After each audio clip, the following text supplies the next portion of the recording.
expectations low and you'll never be disappointed. Yeah, I used to operate on that mentality too. Then I realized that it was a little bit sad. But I still operate on that mentality, so really what changed?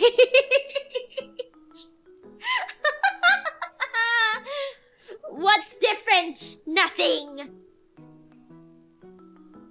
No, but I think if you keep operating on that, but like you have it, like there's two different ways to operate on that mindset. You know, the mindset as in can't be disappointed if you have no expectations. You know, instead of thinking, God, everything sucks, everybody keeps letting me down, therefore I will not have any expectations, so I won't be any more disappointed than I already am. That's bad. That's not what you do. What you do is you think, man, everything is so great and jolly the way it is. You know, I'm happy. I'm happy living as is, and even if I don't receive anything or I don't get anything or nothing ever changes, I'm still happy where I am. You know, the only thing that make me happier is if something exceeded my expectations, which are there but exceedingly low. You know. No one likes an optimist. I like an optimist. You know, if we're both pessimists in life, it's gonna be really sad. As long as you don't lose your ability to be grateful, then good things can still come. I think that's more important than being an optimist or a pessimist. You know, like, no matter what happens, you're like, oh, thank God that happened. Or like, I'm so happy that happened. Like, that's amazing. I expected nothing and I'm still disappointed. Do we Malcolm in the middle?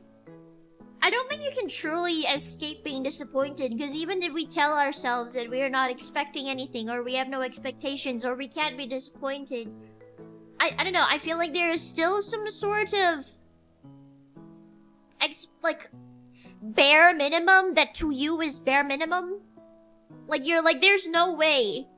Like, your subconscious is screaming, there's no way that anybody can do anything lower than what I expect.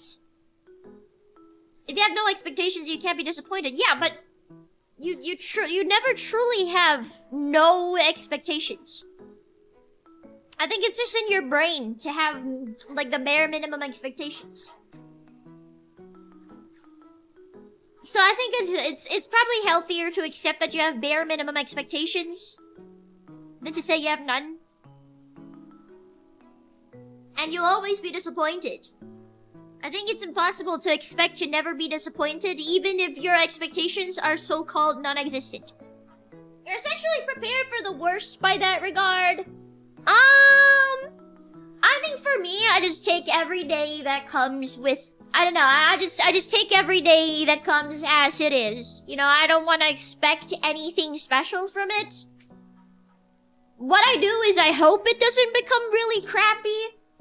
And when it does become crappy, I'm kind of upset by it, but then I'm not like kind of rejecting the fact that I'm upset, you know? I just go like, oh, I guess today sucks, therefore I'm upset. And it's kind of cool to be upset, it's not that bad. But, it could be better. And then I go to bed thinking that it could be better, and tomorrow I wake up and I think, okay, maybe today won't be as crap as yesterday. Yeah, that is what it is. So I guess instead of like trying to manage your expectations, just take the everyday as it comes.